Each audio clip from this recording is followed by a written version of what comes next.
بسم الله الرحمن الرحيم.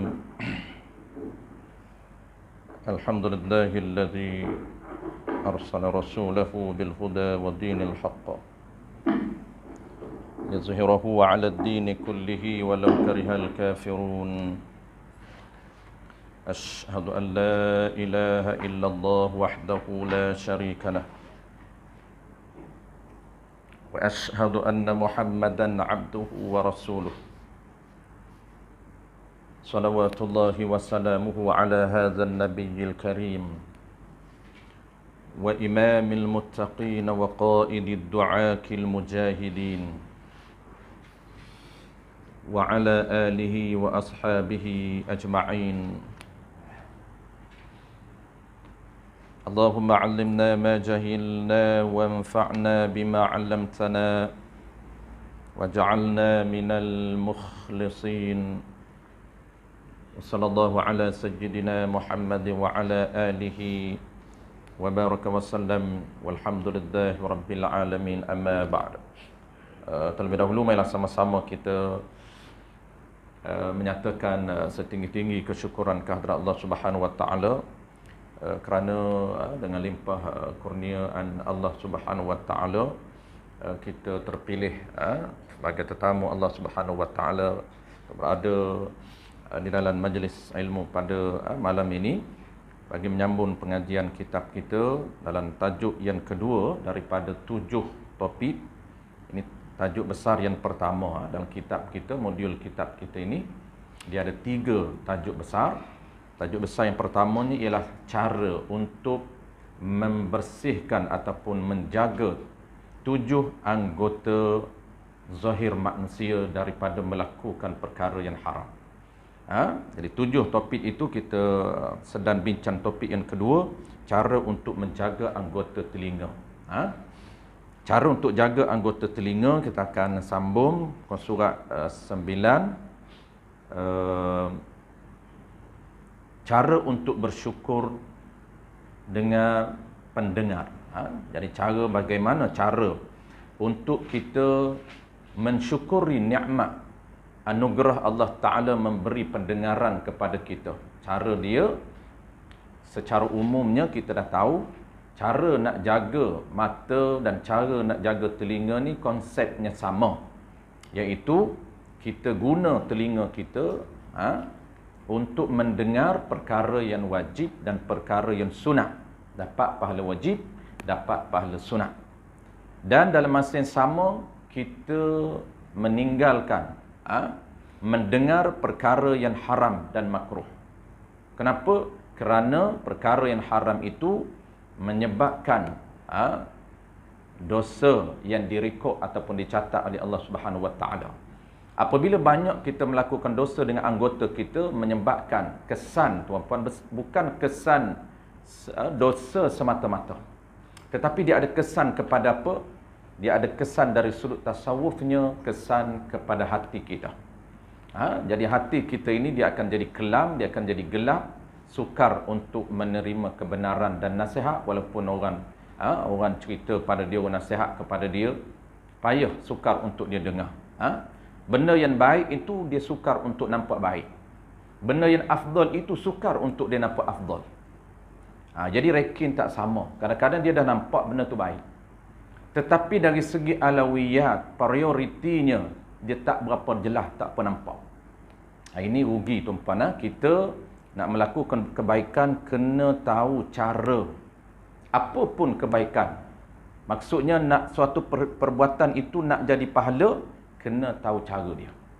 Itu dia panggil tata cara melakukan ibadat di dalam syariat Nabi kita. Apa saja ibadat, dia ada tata cara dia. Jadi kalaulah kita ni dah tahu dah tata cara melakukan ibadat, kita tahu. Tetapi ada satu benda lagi yang kita tak lengkap. Kita tak tahu keutamaan. Kita tak tahu keutamaan menyebabkan kita terlepas perkara yang pahala tinggi, kita duk kerja pahala yang rendah. Walaupun kita tahu kebaikan itu cara nak jadikan kebaikan. Jadi ilmu ini memastikan tuan-puan sesuatu kebaikan itu jadi baik. Di sisi Allah Ta'ala, bukan di sisi kita. Kalau tidak ada ilmu, sesuatu kebaikan itu tidak mampu untuk kita merealitikan kebaikan di sisi Allah. Macam orang bagi salam, dia tahu bagi salam tu baik, bukan ibadat, bukan budaya, bukan adat semata-mata. Tetapi nak jadikan salam dia itu sebagai ibadat, dia tak tahu cara. Menyebabkan dia main hantam saja. Dia jadikan salam itu seolah-olah jadi adat saja. Jumpa orang kena bagi salam, tak bagi salam, dah lah kita pakai lebat. Kalau pakai kek tu orang tak kata sangat. Bro apa hai pun. Oh hoi pun. Taklah nampak sangat. Kita pakai lebay ni nampak sangatlah, jumpa tak bagi salam, dia pun bagi salam. Assalamualaikum. Itu bukan salam. Itu salam di sisi dia, tapi tidak salam di sisi syariat. Itu kebaikan di sisi dia, tidak dinamakan kebaikan di sisi syariat, di sisi Allah Ta'ala. Nak nama kebaikan di sisi Allah, kena tahu cara dia. Cara memberi salam di sisi syariat. Kita belajar dalam kitab fiqh, itu cara melafazkan salam yang betul, cara mengirim salam yang betul, dan cara menjawab salam yang betul. Hukum memberi salam dan mengirim salam hampir 14 hukum yang disebut oleh para ulama di dalam kitab fiqh.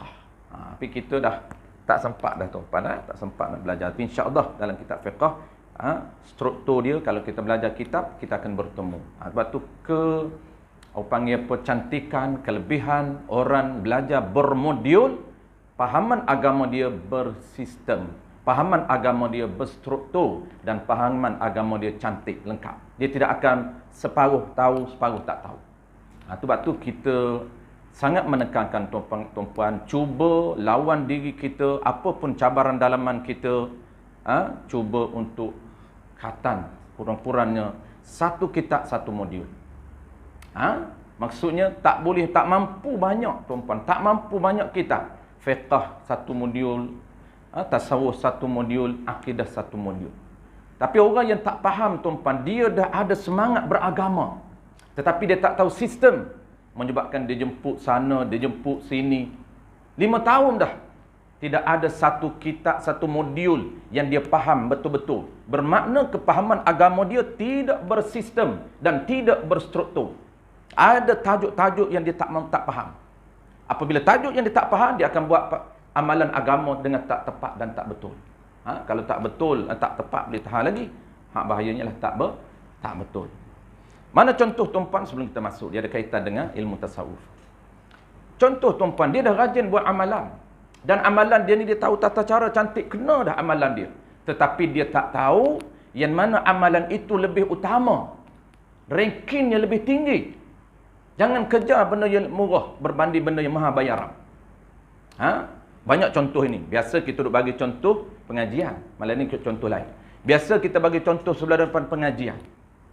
Pengajian ni tuan-tuan, kita ikut nafsu kita. Kita ikut ranking, nilai pahala tinggi. Itu yang kita kejar. Walaupun nafsu kita tak apa seronok mengaji ni. Mengaji fiqh tak seronok, payah nak faham. Tapi nilai tinggi. Upah kita baik tinggi. Mengaji akidah lagi tak faham. Sifat 20, ulang. Berulang-ulang kali. Bukan banyak pun, 20 saja. Tapi tak faham wujud dan bakar.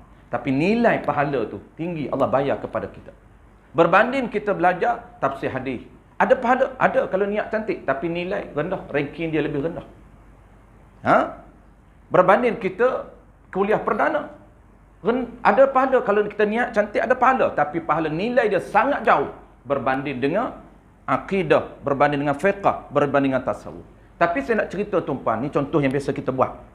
Saya nak ceritanya ialah tuan-tuan, orang yang tak faham struktur dalam agama, sistem dalam agama, dia semangat beragama dah lama, 10 tahun lebih. Pantan dengan kuliah, dia celapot sana. Pantan dengan ceramah, dia celapot sana. Pantan dengan forum perdana, celapot sana. Ikut mana tokoh yang dia minat. Bukan mengikut keperluan ilmu dia ada. Sedangkan keperluan dia kena isi yang fundamental terlebih dahulu mengikut sistem di dalam agama. Apa dia? Akidah belum jelas, takkan nak dengar forum perdana lagi. Akidah belum jelas, takkan nak dengar kuliah umum lagi. Akidah belum jelas, takkan nak dengar sirah lagi. Nampak tak? Dia tak tahu prioriti di dalam agama. Ini rugi. Dia hanya dapat pahala biasa saja. Kita nak kena tahu cara untuk dapat pahala besar. Sebab tu apabila kita nak dapat mahal atau pencabaran sangat besar. Cabaran sangat tinggi. Saya pengalaman saya belajar dulu sama. Mula kita awal kitab ni, tuan-tuan nak belajar kadang-kadang ambil masa 3 tahun buat khatam. Ambil masa 5 tahun buat khatam. Kalau orang boleh tahan sampai 5 tahun, insya-Allah pahala pun banyak, kepahaman pun insya-Allah sangat cantik, struktur, bersistematik dalam pahaman dia. Sebab dia dah belajar semua. Tetapi cabaran dia tuan-tuan, kadang-kadang kawan-kawan kita ini separuh, ada yang separuh jalan saja futur, syahid tengah-tengah perjalanan. Ada yang hampir nak khatam, syahid di tengah perjalanan. Ada yang awalnya tak datang, khatam datang. Macam-macam. Ini cabaran. Kenapa? Kerana Allah benda yang nak mahal itu Allah akan rintankan dengan mihnah dan tribulasi yang sangat tinggi. Ini dalam kitab tasawuf peringkat pertengahan kita akan belajar dengan cabaran. Dia panggil apa? Dia panggil mihnah. Dalam tasawuf dia panggil apa? Aqabah. Aqabah yang Allah rintan, dia panggil checkpoint. Aqabah ni bahasa moden kita, checkpoint yang kita kena lawan. Allah hantar kadang-kadang ujian itu berbentuk orang, kadang-kadang ujian itu berbentuk nafsu, kadang-kadang ujian itu berbentuk syaitan. Yang paling payah ini adalah bentuk nafsu. Dia rasa jemu, dia rasa malas, dia rasa tak seronok, dia rasa letih, dia rasa nak demam. Tai nak belajar. Dia rasa ada kerja. Tai lain tak ada kerja pun. Waktu itulah ada kerja. Itu cabaran. Sebab tu kena tahu, kena belajar ilmu tasawuf untuk mengenal mana aqabah, mana mihnah, mana tribulasi di dalam kita mengumpul pahala. Sebab benda yang mahal tetap akan dapat cabaran. Nak income mahal ni tuan-tuan bukan senang, bukan boleh goyang kaki di rumah. Untuk dapat income 10k sebulan pun bukan senang tuan-tuan. Sangat-sangat mencabar untuk kita dapat pendapatan dunia. Apatah lagi pendapatan ini pendapatan yang kekal selama-lamanya. Sangat tinggi. Jadi prioriti kena faham. Satu lagi contoh tuan-tuan. Biasa saya terjadi. Ini kena faham. Contoh pertama settle. Contoh yang kedua, dia nak melakukan ibadat, tata cara ibadat dia tahu. Dia tahu tata cara melakukan ibadat dan dapat pahala. Dah settle dah dia ni. Orang dah ahli ibadat dah. Mana ahli ibadat ni tuan, bukan orang yang semangat melakukan ibadat, itu bukan. Ahli ibadat ni orang yang rajin melakukan ibadat dan ibadat dia mengikut tata cara dalam sistem syariat. Betul. Dia tahu tata cara setiap ibadat. Tetapi apa yang rugi, yang nafsu akan kacau dia. Nafsu akan kacau dari segi keutamaan ranking ibadat. Contoh tuan-tuan, ramai kadang-kadang kita pergi di surau dan masjid, orang tak tahu ni, dia pergi untuk solat jemaah. Maka sebelum solat jemaah, dia nak menunggu isyak, lalu dia ambil Quran, dia baca Quran. Amalan apa tuan-tuan? Dipanggil amalan zikir. Maka membaca Quran itu dipanggil zikir. Maka dia baca Quran di dalam majlis pengajian. Ada dua isu di sini yang ulama bahas. Pertamanya isu adab membaca Quran. Yang kedua isu adab berada dalam majlis ilmu. Kerana majlis ilmu itu ibadat. Ada adab ketika kita berada di dalam majlis ilmu. Kenapa? Kerana duduk dalam majlis ilmu tak sama kita duduk di majlis lain. Tak sama. Dia ada protokol dia, adab dia. Dengan niatnya kita ada. Bagaimana dengan gerak-geri kitanya. Dengan fokus kitanya. Dia tak sama. Jadi ada orang yang dalam majlis ilmu dia membaca Quran. Maka kononnya dia nak melakukan ibadat sunat afdal. Dia tak tahu apa zikir yang afdal. Maka disebut oleh para ulama dan kitab tasawuf, seafdal zikir, ranking yang tertinggi zikir ialah menuntut ilmu. Tengok dalam kitab tasawuf. Menuntut ilmu ini dianggap zikir. Walaupun mulutnya tidak membaca Quran. Mulutnya tak baca. Diam saja mendengar itu merupakan zikir. Kenapa? Kerana ilmu yang dia dengar boleh mengingati ataupun boleh mengenal tentang syariat, tentang cara untuk melakukan syariat. Ini dia panggil afdal. Dia panggil seafdal, setinggi-tinggi ranking di dalam senarai zikir kepada Allah Ta'ala. Kita dah sebut 2-3 bulan lepas tuan-tuan, zikir ini membaca Quran dipanggil zikir, zikir khas dipanggil zikir, dan zikir sebesar-besar juga dinamakan mendengar mutiara ilmu itu juga dinamakan zikir, ranking yang pertama. Afdal membaca Quran, ya sunat dan afdal.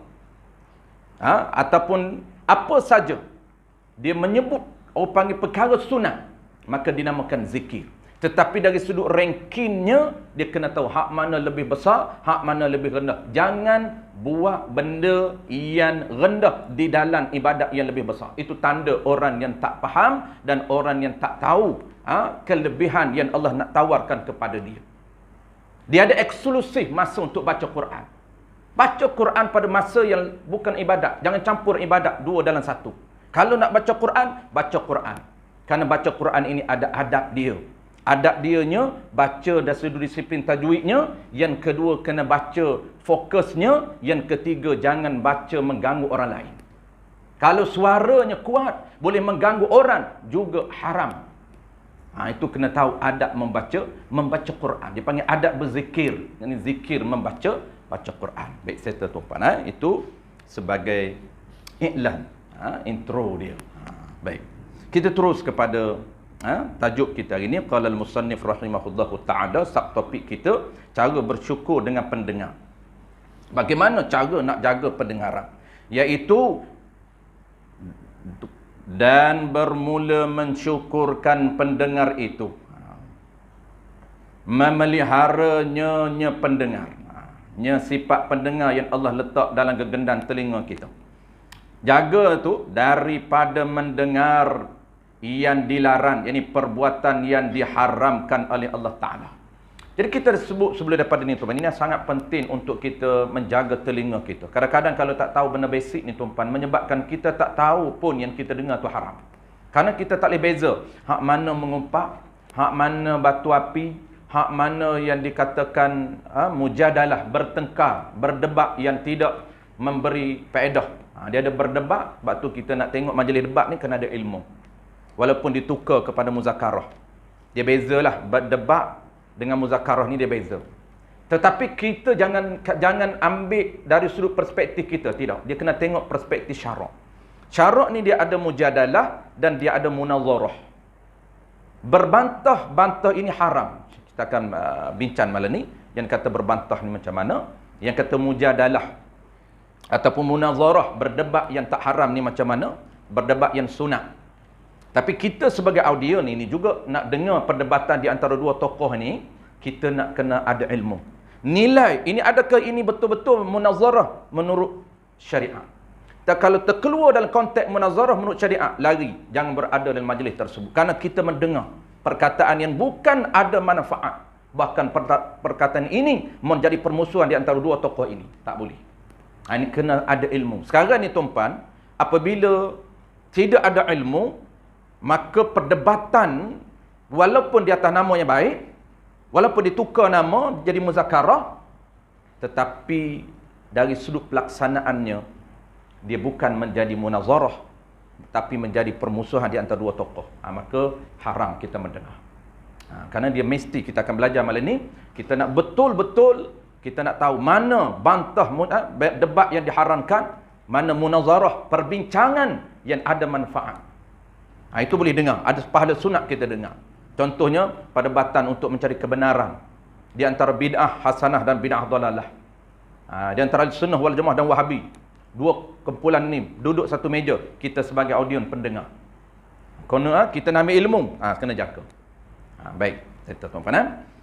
Mana, secara umumnya tuan-tuan, kita nak kena tahu senarai perkara yang haram kita ucapkan. Kerana haram kita dengar.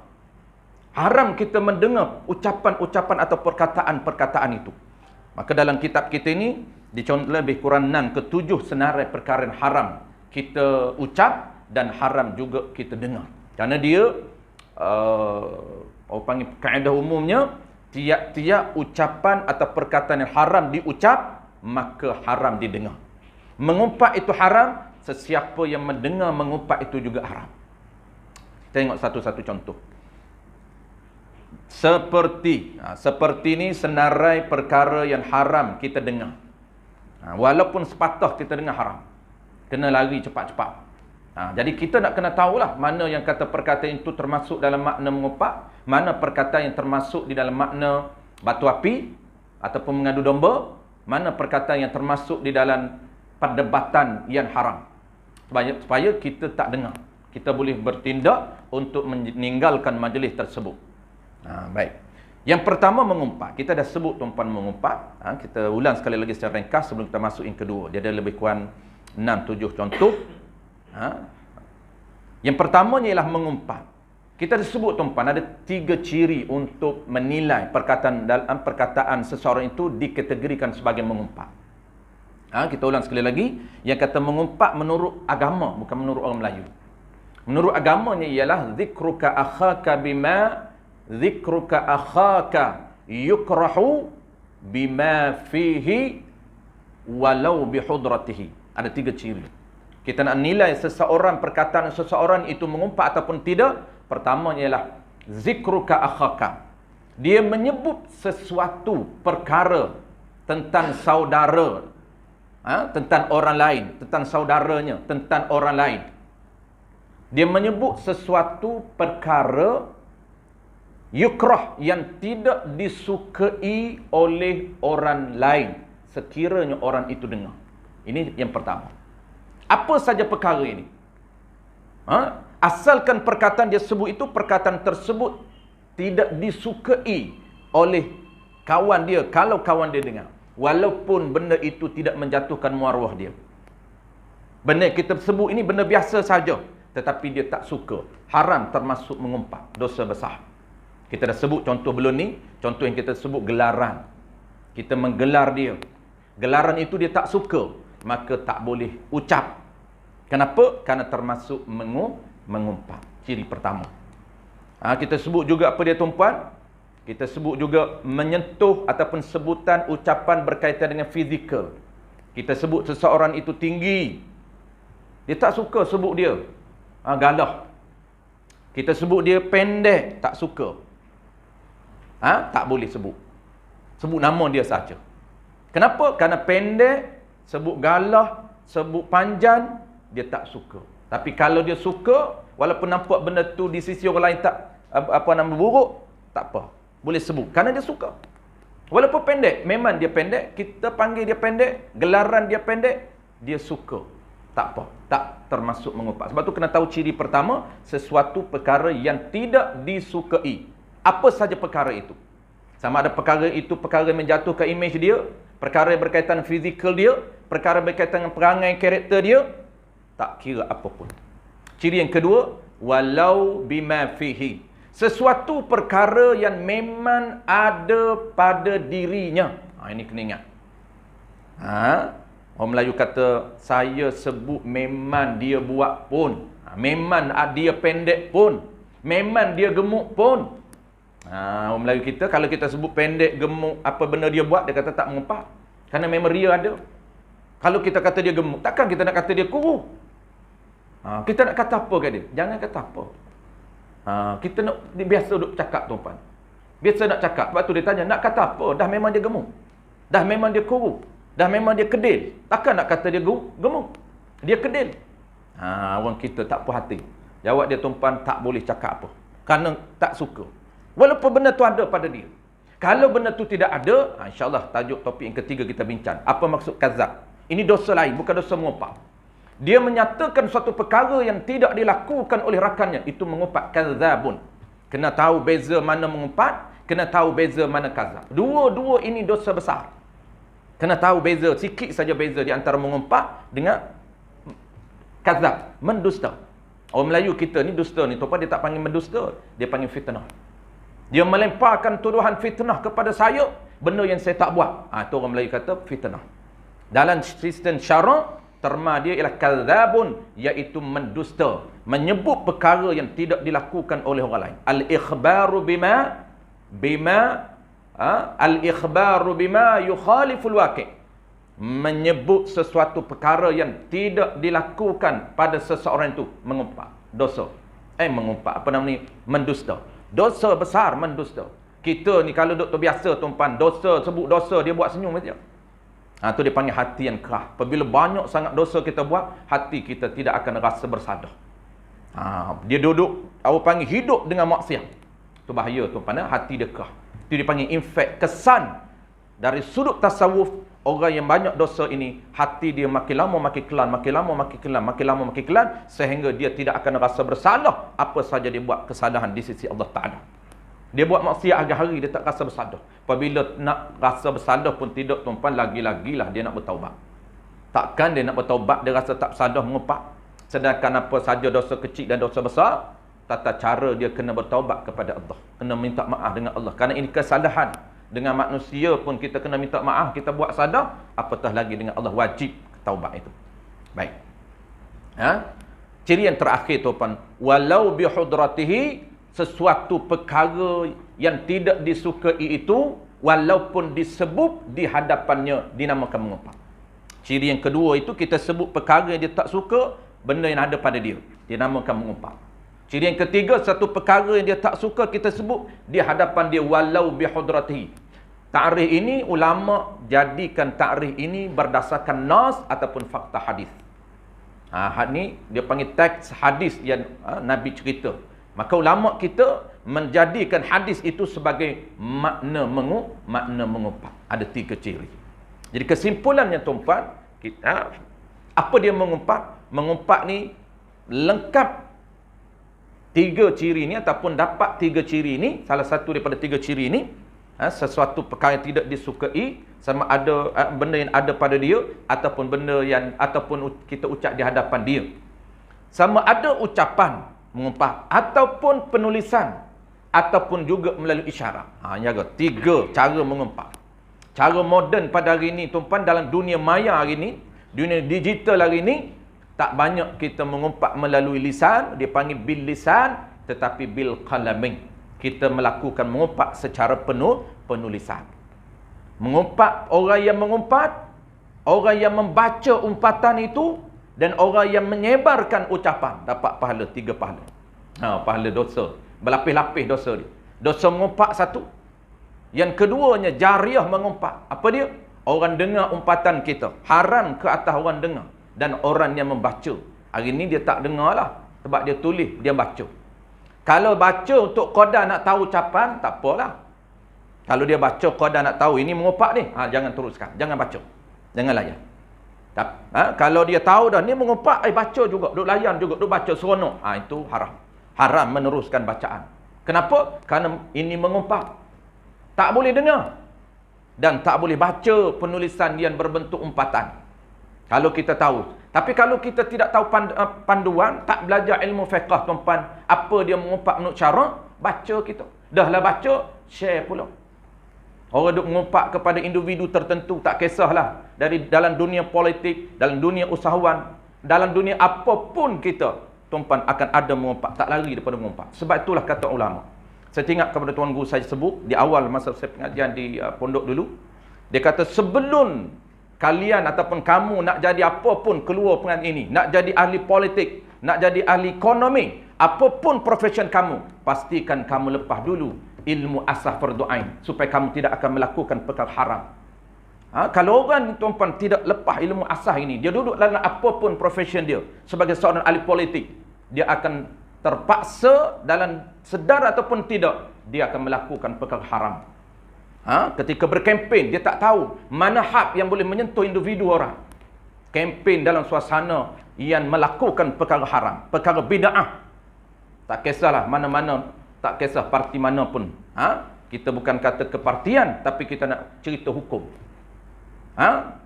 Ada hak yang boleh sentuh individu dia. Ini kena belajar, tuan-puan. Hak mana yang boleh sentuh individu dia, dan hak mana kalau sentuh individu termasuk mengumpat.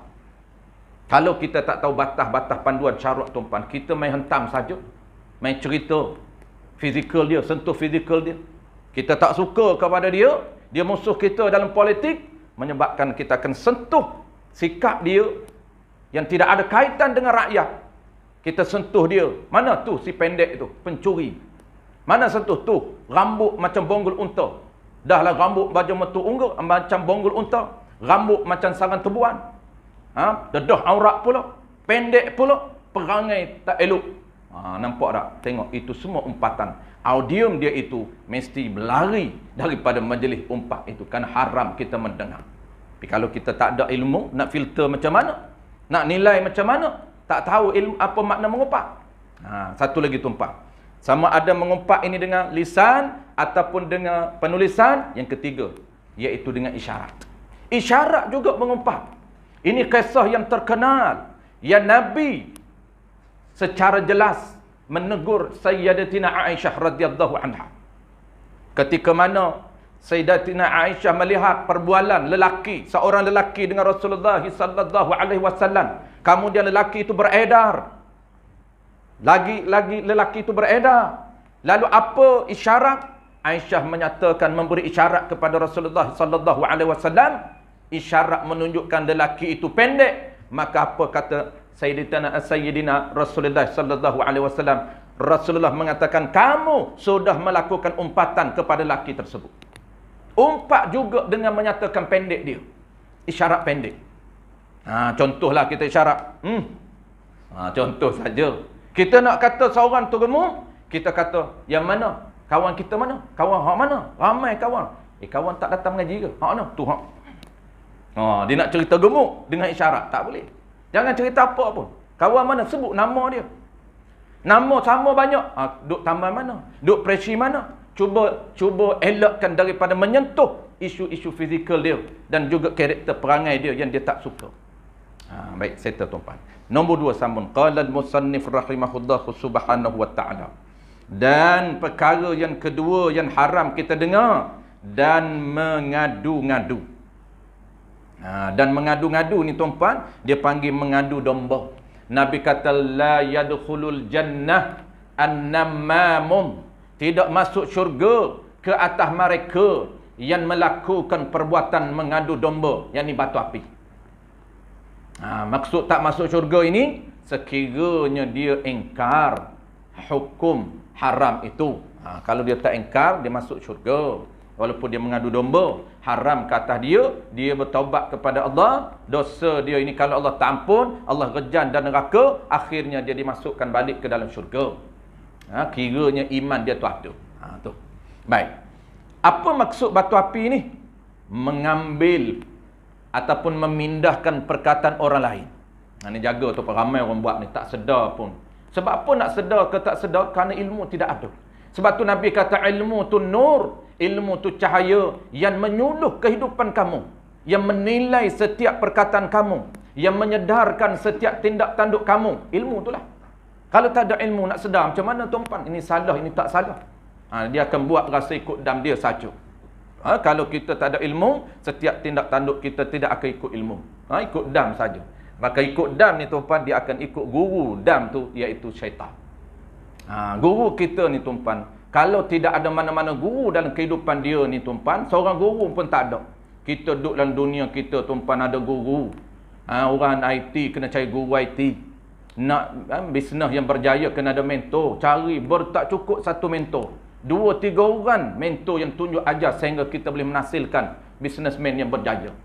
Itu kejayaan di akhirat. Nak kena ada juru pandu kita, kena ada mentor kita, kena ada sifu. Apatah lagi guru yang akan menyelamatkan kita di akhirat. Kalau tidak ada, maka masa depan kita sangat-sangat bahaya. Perjalanan kita sangat jauh. Alam yang kita akan tepuh, 3 alam lagi ni, tanpa juru pandu tuan-tuan bahaya. Tanpa guru yang akan memandu kita.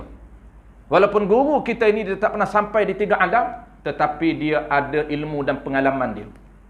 Bukan pengalaman pergi, pengalaman bersama orang-orang yang telah diberikan hidayah petunjuk kepada dia. Alam pertama di alam mahsyar. Alam pertama, alam selepas ni ialah alam kubur dipanggil, ataupun dipanggil alam arwah. Alam kubur ataupun alam arwah, ataupun dipanggil juga alam barzah. 3 alam. Nak hidup alam barzah, alam arwah, alam roh dan alam kubur, nama dia sama saja. Maka kena ada guru untuk menyelamatkan kita berada di alam arwah yang sangat panjang masa dia, ribuan tahun. Bayangkan tuan-tuan, zaman tu Adam dia mati, sekarang ni duduk dalam alam arwah beribu tahun dah. Kalau kita mati sekarang ini, tak tahu bila nak kiamat. Mungkin 100, mungkin 1000 tahun lagi baru kiamat. Maknanya 1000 tahun kita berada di alam arwah.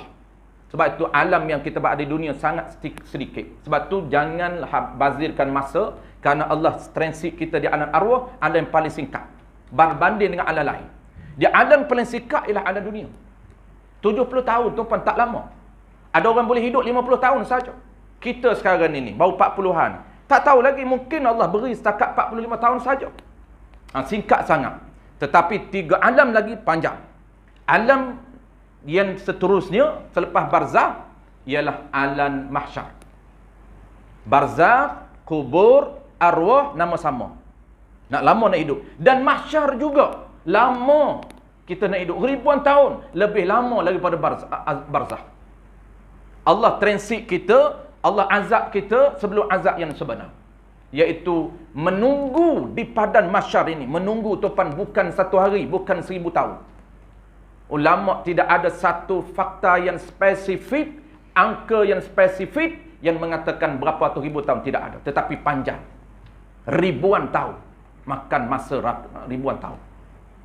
Itu alam yang mesti kita kena ada guru yang memandu dan untuk menyelamatkan kita di mahsyar. Dan last sekali tuan-tuan, kehidupan yang kekal. Itu lagi panjang, memang tidak akan berakhir. Iaitu kampung kita yang sebenar. Dia panggil darul akhirah. Kehidupan yang sebenar kita. Kehidupan yang sebenar kita. Di mana? Sama ada kampung syurga ataupun neraka. Neraka dengan syurga nama saja. Dia kampung. Kampung di mana penempatan. Dia nama kepada penempat syurga, nama kepada penempatan yang ada nikmat di dalam itu. Kalau neraka, nama penempatan yang sangat azab di dalam tu. Macam kita hari ni lah, hotel, nama bangunan, nama tempat. Penjara, nama tempat. Apa beza hotel 5 bintang dengan penjara? Tempat penempatan penjara itu untuk apa dia? Penghuni yang melakukan kesalahan di dunia. Begitu juga neraka. Allah tepatkan penempatan untuk penghuni yang melakukan kesalahan di dunia. Sama je konsep dia. Tu. Baik.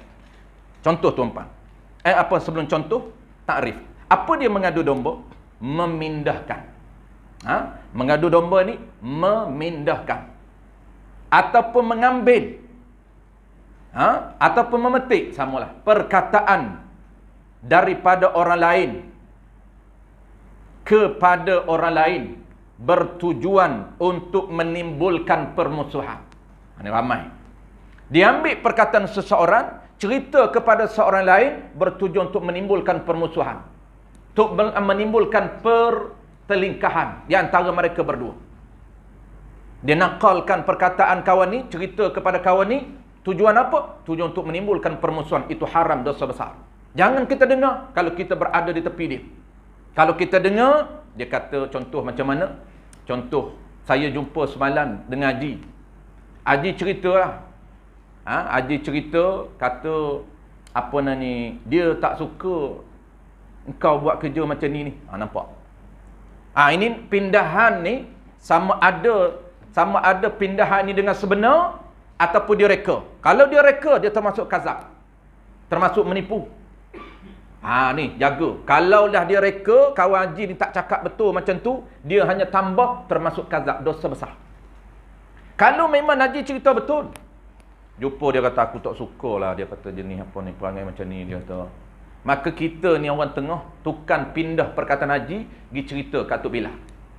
Ni pengerusi cakap sekian. Maka Tok Bilal ni tujuan apa dia cerita ni? Dia ambil perkataan pengerusi, pergi cerita kepada Tok Bilal. Kenapa? Orang tengah ni, untuk supaya mereka berdua ni, pengerusi dengan Tok Bilal jadi tak ngam. Haram, dosa besar. Orang yang mengadu domba, tu panggil ngadu domba. Orang yang menjadi batu api, tu dipanggil batu api, haram. Dia pindah itu, tujuan dia menimbulkan permusuhan dan pertelingkahan, supaya mereka berdua ni tak ngam. Maka haram, dosa besar. Orang yang mengucap tu haram, orang mendengar pun haram. Kena elok. Kalau dengar saja nampak timbul permusuhan dua ni, nampak ni ini cerita tak elok ni, bukan cerita nak nasihat ni. Maka kita lari cepat-cepat. Kerana ini pendengaran, nak jaga telinga kita. Adapun pindah tujuan nak nasihat, itu tak panggil batu api. Pengerusi kata Tok Bilal, seeloknya sebelum azan tu buatlah dulu hampa-hampa sejadah dulu. Tok Bilal cakap, pengerusi cakap, dapat pahala sikit. Adakah dia nak suruh dua ni ngam? Tak ngam? Nak suruh nampak Tok pengerusi strict sangat? Itu bukan tugas Tok Bilal. Tok Bilal azan saja. Dia nak itu pindah nasihat. nak nasihat hak mana baik, hak mana eloknya buatlah kerja nak dapat pahala. Jangan tuk bila saja, jangan pergi azan saja. Jagalah benda tahap patut kita buat. Nampak kotor sangat, bersih. Pengurusi cakap, kita orang tengah, kita SU. Maka itu tidak dinamakan batu api. Itu nama nasihat, dapat pahala sunat. Pahala sunat bukan haram. Nampak tak beza nak tahu perkataan sunat? Nak jadi haram, jadi batu api, nak jadi sunat. Itu beza. Okay, settle. Yang ketiga terakhir tu kita dah nak insya. Qala al-musannif rahimahullahu subhanahu wa ta'ala. Dan segala perkataan yang tiada baik. Mana perkataan tiada baik? Ini contoh yang ketiga. Perkataan yang tiada baik ni, contoh dia seperti bid'ah. Ni yang ketiga. Dan berbantah tu yang keempat. Baik, bid'ah ni apa dia tuan-puan? Bid'ah ni dia panggil murad di sini, yang dikenaki bid'ah di sini, iaitu perbuatan yang mungkar, perkara yang baru yang tidak dilakukan oleh Nabi, yang mungkar. Mana bid'ah dalalah, bid'ah mungkar, yang bukan bid'ah baik, bukan perkara yang tidak dilakukan oleh Nabi, yang baik. Ada Nabi tak buat tapi kita buat, tapi itu baik, ada pahala. Ini dah maksud bid'ah ni, iaitu perbuatan yang dilakukan oleh seseorang yang mungkar, yang haram. Kena tahu. Jadi banyak tuan bid'ah. Kita nak kena tahu suatu perkara yang Nabi tak buat, kita buat yang bid'ah. Ada bid'ah tu baik, seperti wirid, menyusun wirid selepas solat, seperti talqin. Banyak perkara-perkara termasuk bid'ah yang hasanah. Tapi di sini dia nak apa ni? Bid'ah dalalah. Bid'ah dengan perbuatan yang boleh membawa kepada dosa, perbuatan haram. Saya ambil satu contoh tuan-tuan, paling mudah. Sebab benda bid'ah ini dia panggil bid'ah yang umum. Apa saja perkara yang boleh membawa perkara haram, boleh menyebabkan haram, maka dosa. Itu bid'ah yang dalalah, yang haram, yang elok daripada dengar. Kalau kita dengar perbuatan itu dosa yang diucapkan oleh seseorang, sama ada dosa kerana mengumpat, ataupun dosa itu kerana termasuk batu api, ataupun termasuk perbuatan itu bid'ah. Bid'ah ni sebutan dia, ucapan dia itu haram. Tinggalkan majlis tersebut kerana haram, kita tak boleh dengar. Itu batu kita ada ilmu untuk pantau, untuk kita nilai ucapan seseorang itu sama ada mengumpat, ataupun pendusta, menipu, ataupun batu api, ataupun bid'ah. Mana contoh tuan-tuan?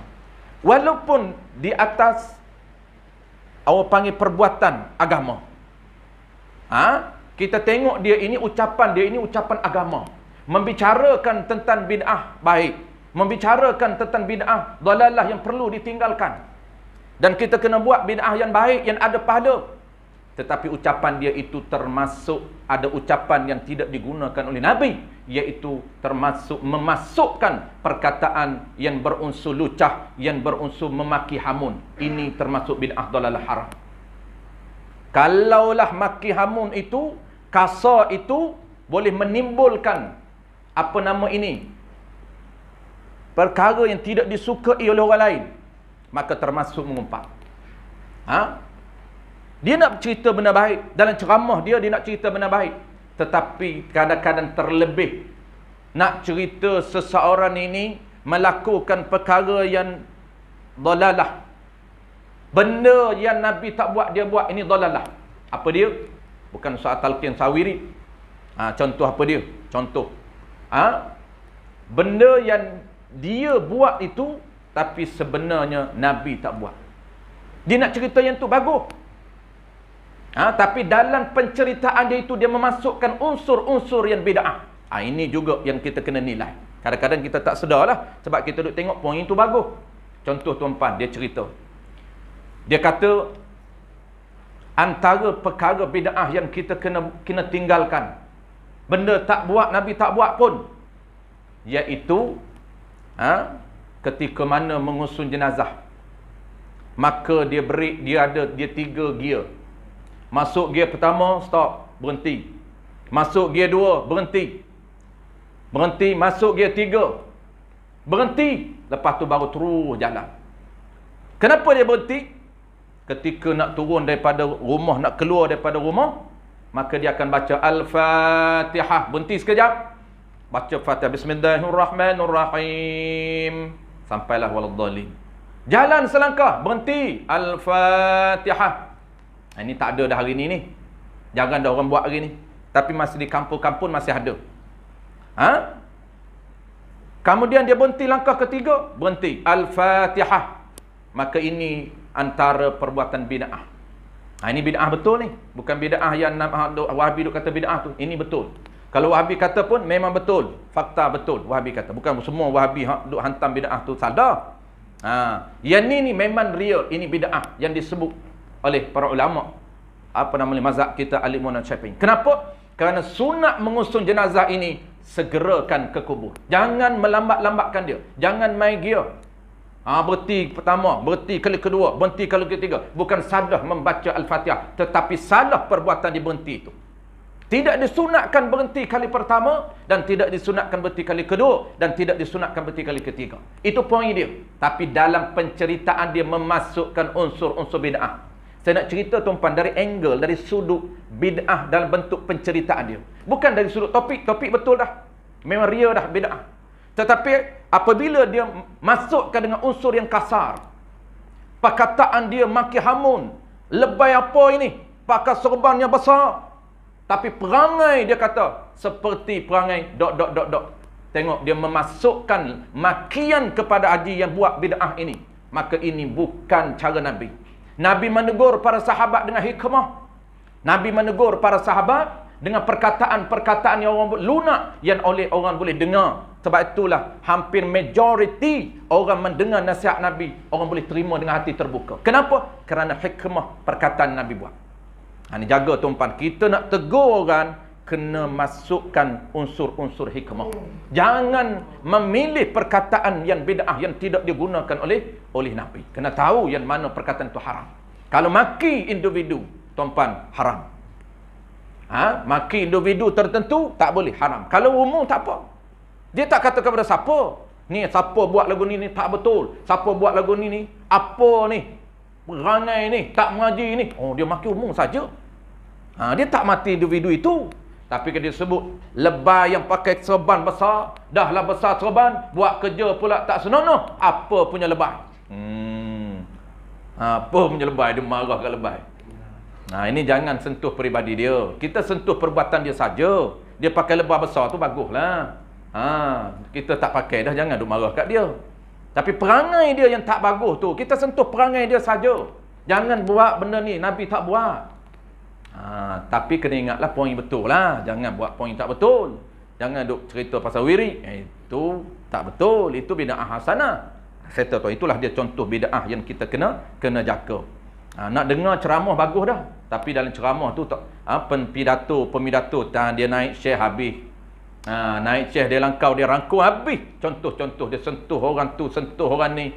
Jaga perkataan mentuh orang melibatkan mengumpat, itu bid'ah yang haram. Itu kena jaga, jangan dengar. Kena angkat punggung. Kena angkat punggung daripada majlis tersebut, walaupun nampak pentas itu adalah pentas agama, tetapi dia memasukkan unsur-unsur haram. Baik, sikit lagi tuan, sebab kita dah kuliah terakhir, kita nak stop tempat yang ni. Yang contoh yang keempat, perkara yang keempat yang haram kita dengar. Topik kita senarai perkara yang haram kita dengar.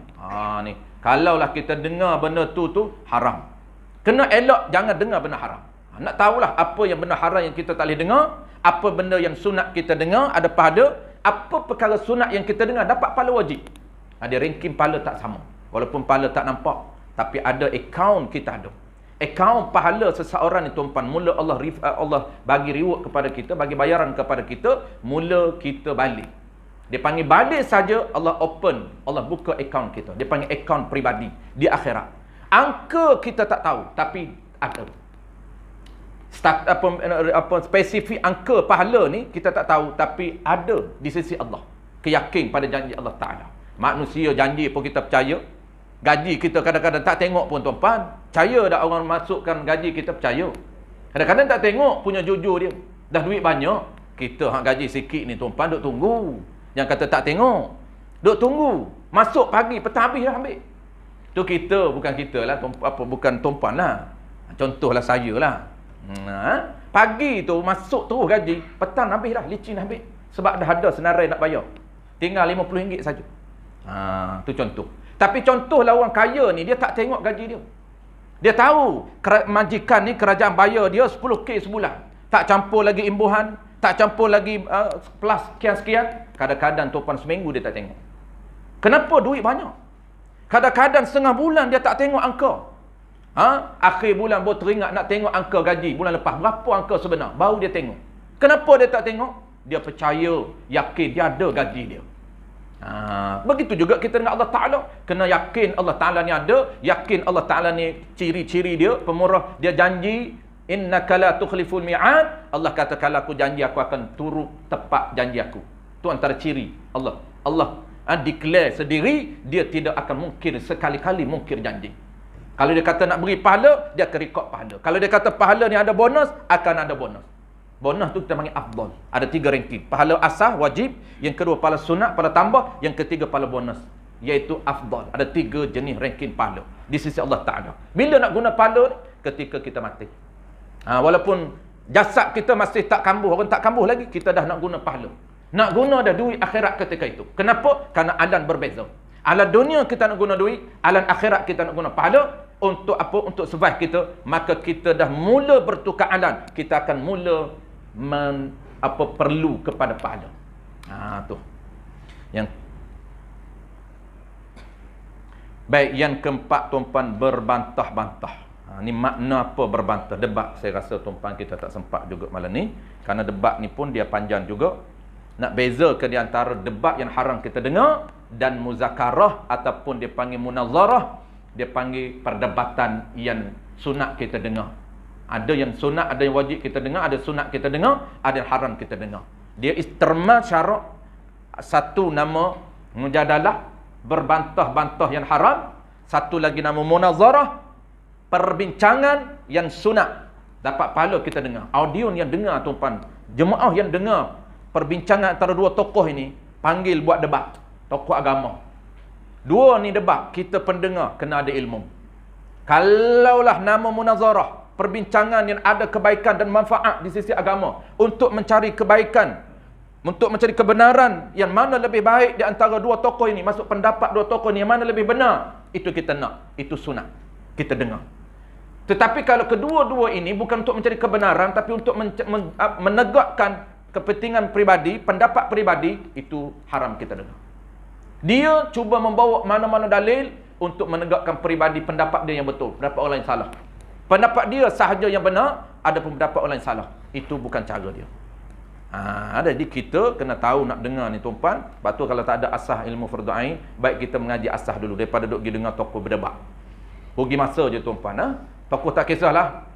Dengan siapa-siapa pun nak dengar tokoh non-Muslim dengan tokoh kita. Contohlah Zakir Naik dengan seorang lagi paderi. Lagilah tuan-puan, kita tak tahu asas apa, tak tahu yang mana Islamik punya fundamental, tak tahu pula Kristian punya fundamental dia. Basic dalam Kristian kita tak tahu, dan basic dalam agama kita tak tahu. Macam mana kita nak buat comparison? Bahaya pada kita. Baik kita cari yang basic kita dulu, dapat pahala wajib. Pahala ranking pertama. Kan dia ada 3 pahala tadi. Cari ilmu asas ni dapat ranking pertama. Tambah, dapat ranking kedua. Tambah lagi, dapat ranking ketiga. Tapau ke semua. InsyaAllah tuan-puan, lepas raya ni kita akan sambung, iaitu tuan-puan tanda betul-betul, takut saya terlupa. Contoh yang keempat, berbantah ataupun berdebat yang haram kita dengar. InsyaAllah akan datang. Wallahu a'lam. Dia ada lebih kurang 7 semua. Berdebat. Kemudian contoh mendengar suara perempuan. Tu jaga. Tapi bukan suara umum. Ni kena tahu mana suara perempuan haram kita dengar. Dan mendengar suara lelaki, ada juga suara lelaki haram. Ini contoh yang ke-4, 5, 6. Tapi dia ada suara yang perempuan dan suara lelaki yang muda ni, lelaki yang remaja ni, yang ditakuti, yang menjadi fitnah. Kita nak tengok dari sudut agama menilai fitnah tu macam mana. Suara perempuan yang dianggap fitnah dalam agama. Suara lengguk dia tu yang fitnah. Adapun suara biasa dia tak haram. Kalau begitu tak boleh bercakap dengan perempuan. Tak boleh bercakap perempuan. Kalau semata-mata Suara dia tu haram. Suara dia tak haram, tapi dia menjadi haram sekira ada koi. Sekiranya lengguk suara, intonasi suara yang lembut, merdu boleh menimbulkan fitnah pada kita. Maka kita nak tahu apa itu fitnah. Boleh menarik, ada graviti. Tu graviti. Dia rasa lain macam. Dengar suara balai biasa je. Dengar suara ni, jawab telefon bahaya. Oh, kita takut tu nak telefon pada operator perempuan. Oh, dia main lengguk, dia bahaya. Ya, cik. Oi, sedap kita layan tu. Haji pun bergegar ekor ni. Daripada 2 minit, cakap lelaki 2 minit je. Cakap perempuan ni, operator perempuan. Ya, ada apa lagi? Ya, ada lagi. Ya, apa lagi cik yang boleh saya bantu? Ada lagi ni. Cik, tinggal di mana? Jam. Jam. Kenapa apa? Sebab lengguk itu ada haram kita dengar sekiranya boleh memfitnah kepada diri kita. Kena tahu fitnah. Ada suara remaja yang haram. Kita akan datang itu contoh yang ke-6. Dan contoh yang ke-7, mendengar alat muzik. Sudah ada juga rupanya alat muzik haram. Haram tu biasa sedap dengar. Jaga. Lagu tak apa. Kita akan bincang 3 aspek. Pertama, seni lagu. Yang kedua, seni suara. Yang ketiganya lah muzik itu. Dia packagekan 3 itu. Seni suara, lengguk itu. Seni lagu. Kita reka lagu tu. Oh ibu. Tu dia panggil lagu, seni lagu dan seni suara. Ada 2 tu. Dan masukkan muzik. Muzik itu haram. Seni suara boleh dengar. Seni kata ada makruh, ada sunat. Itu yang kita insya-Allah pendetailan akan datang. Kalau dah benda tu tak boleh, tunggu dalam syurga. Di syurga boleh. Syurga ni tuan-puan, antara hiburan yang Allah beri percuma, tak perlu bayar pun. Konsep percuma dari syurga. Kena sabarlah. Kalau muzik yang tak boleh, nak macam mana? Ini peraturan Allah Ta'ala. Dalam di syurga ada konsep percuma. Ada, kalau dengar tuan-puan, nikmat selama-lama. Kita dengar Siti Nurhaliza berapa minit je sedap. Lepas tu kena pasang balik. Ni nikmat dengan konsep di syurga ni tak hilang. Sedap. Nabi-nabi akan menjadi vokal Nabi sangat merdu. Vokal yang paling merdu ialah Nabi kita, selain daripada Nabi Daud. Nabi Daud, vokal dia Masya Allah hebat. Dengar pensar. Macam dengar Metallica ni tuan-tuan, histeria. Tak ada anak-anak muda tak dengar, tak tahu dah konsep Metallica ni. Kecuk tu, tak ada ni. Saya pun tak ada tak. Keromok. Naik Malaysia ni ekspedisi search win, tu zaman search win. Anak-anak muda kita tak kenal dah win. Tak kenal dah search. Tapi Awi dia kenal lagi lah. Dia dengar hak baru-baru ni, kita pun tak kenal hak baru ni. Tapi oleh kerana sedap kita minat Metallica, kena tunggu Metallica di syurga. Kita kena akur. Sebab di syurga itu memang nikmat selama-lama. Kita dengar suara dia nikmat, suara merdu. Di dalam syurga boleh dengar bidadari menyanyi. Dan vokal lelaki, nabi-nabi akan menyanyi. Nabi ni dia baca Quran dan dia menyanyi dalam syurga. Dia baca Quran, alunan Quran dia Masya Allah sangat hebat. Kita ni akan asyik, terpegun, terpersona, ajaib, histeria. Dia karam, histeria. Macam orang ini mabuk. Dia syok sangat kan. Sama juga di syurga. Dan arak dia berhidan, arak syurga sangat nikmat. Berbanding dengan arak dunia dia haramkan. Di dunia ni haram arak, taham nak minum arak. Minum di syurga. Kerana arak syurga nikmat sangat luar biasa. Tak boleh banding dengan arak yang di dunia ini. Sangat-sangat value-nya tidak ada nilai dengan arak di dunia. Baik? Arak di syurga. Begitu juga tuan-puan, wanita yang paling cantik di syurga ialah selain daripada orang yang tidak ada isteri, kalau ada isteri dia lah, iaitu bidadari. Dia melihat bidadari, setiap penglihatan dia ini Allah bagi nikmat. Nikmat yang berterusan, nikmat Masya Allah. Tak terkata nikmatnya. Tengok. Tidak ada di dunia. Tuan-puan tengok di dunia mana ada nikmat hebat begitu. Tengok Allahu Akbar, cantiknya ya Allah. Cantiknya ya Allah. Tu je. Habislah. Sekejap cantik, balik rumah. Ingat ke tak? Ingat sekejap-sekejap je, cantiklah aku tengok apa tadi lupa di tepi jalan. Tapi nikmat itu terputus. Tetapi di syurga nikmat berterusan. Cantik. Itu nikmat syurga, tidak ada nikmat akhirat. Nikmat syurga tidak ada pada nikmat dunia. Kena sabar. Sabar. Lepas tu orang tagline anak muda hari ni, kemah jumpa di syurga. Kemah jumpa di syurga. Dia ingat mudah nak pergi syurga. Jumpaku di pintu syurga. Pintu syurga pun boleh tahan. Hak teruk lagi tagline, jumpa di syurga. Amboi kemah. Kalau tagline jumpa di pintu syurga boleh tahan lah. Pintu syurga pun tak apa dah. Amalan tak apa hebat. Amalan berterabur, nak duduk dalam syurga dah. Tapi kalau anak muda yang amalan dia Masya Allah hebat, bolehlah, beranilah tagline, jumpa di syurga. Cari saya di syurga. Hebat dia. Bukan cariku di neraka. Kalau aku tidak ada, nama aku tidak tersenarai di syurga, kata para ulama, para sahabat, carilah aku di neraka. Tu sahabat Nabi. Sahabat Nabi boleh takut nama dia tidak tersenarai di syurga. Dia pesan kepada kawan dia, sahabat sama sahabat, kalau kamu masuk syurga, kamu tidak dapati nama aku di syurga, kamu cari aku di neraka. Tidak ada tempat lain dah. Tak payah cari di pasar, tak ada pasar lagi. Kerana dalam syurga tu baru ada pasar. Dalam neraka, nama tuan-puan, penghuni syurga akan Allah senarai di pintu dia. Ada. Penghuni syurga ada senarai nama, dan penghuni neraka ada senarai nama dia di neraka. Tak perlu. Database dah ada dah. Database Allah canggih lagi. Yang kita kata betul ke tak ni, Allah ramai sangat, takkan nak bubuh nama. Memang ada, ini Nabi dah cerita. Nama-nama itu telah tersenarai di pintu syurga dan pintu neraka. InsyaAllah tuan-puan, panjang umur kita bertemu lagi. Tak panjang umur kita bertemu di syurga. Tanda tu. Bismillahirrahmanirrahim. Alhamdulillahirrabbilalamin. Wassalatu wassalamu ala ashrafil anbiya wal mursalin. Wa ala alihi wa ashabihi ajma'in. Allahumma faqihna fid din. Wa allimna ta'wil. Waj'alna minal ulama العاملين واجعلنا من المخلصين وصلى الله على سيدنا محمد وعلى آله وبارك وسلم. الحمد لله رب العالمين.